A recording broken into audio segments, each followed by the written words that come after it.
Hello friends, ನಾ ಇವತ್ತು ನಿಮ್ಮ ಜೊತೆ ಒಂದು ಮಾತನ್ನು ಶೇರ್ ಮಾಡ್ಕೊಳಕ್ಕೆ ಇಷ್ಟಪಡ್ತೀನಿ ರೀ.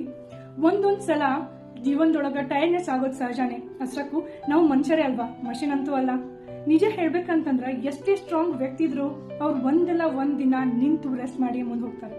ಇದು ಅವ್ರ ಶಕ್ತಿಯ ಹೊಸ ಅಧ್ಯಾಯ ಶುರುವಾಗೋ ಸಿಗ್ನಲ್ ಅಷ್ಟೇ. ಅದು ಅವ್ರ ವೀಕ್ನೆಸ್ ಅಲ್ಲ, ಬದಲಾಗಿ ಅವ್ರು ಶ್ರಮ ಪಡ್ತಾರ, ತಮ್ಮ ಮನಸ್ಸಾರೆ ಕೆಲಸ ಮಾಡ್ತಾರ ಅಂತ ಅರ್ಥ. ನನಗೂ ಒಂದೊಂದ್ಸಲ ಹಿಂಗೆ ಅನ್ಸತ್ರಿ, ಪ್ರತಿಯೊಬ್ಬ ವ್ಯಕ್ತಿಗೂ ರೆಸ್ಟ್ ತುಂಬಾ ಮುಖ್ಯ ಅಂತ ಹೇಳಿ.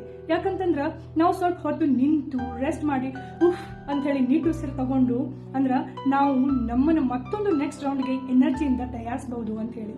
ಈ ಪ್ರೊಸೆಸ್ಗಳಿಂದ ಏನಾಗತ್ತ, ನಮಗೆ ಇನ್ನಷ್ಟು ಸ್ಟ್ರೆಂತ್ ಬರುತ್ತ, ಆಮೇಲೆ ಎನರ್ಜಿ ಕೊಡ್ತೈತಿ ಅಂತ ಹೇಳಿ.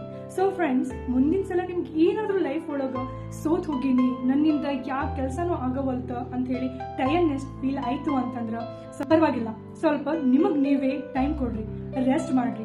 ಬಿಲೀವ್ ಮೀ, ನೀವು ಇನ್ನಷ್ಟು ಸ್ಟ್ರಾಂಗ್ ಆಗಿ ಫ್ರೆಶ್ ಆಗಿ ಬರ್ತೀರಿ. Life always go on with your energy and dedication. ನನ್ನ ಈ ಮಾತು ನಿಮಗೆ ಇಷ್ಟ ಆಗಿದ್ರೆ please like, share and subscribe ಮಾಡ್ರಿ. Thank you.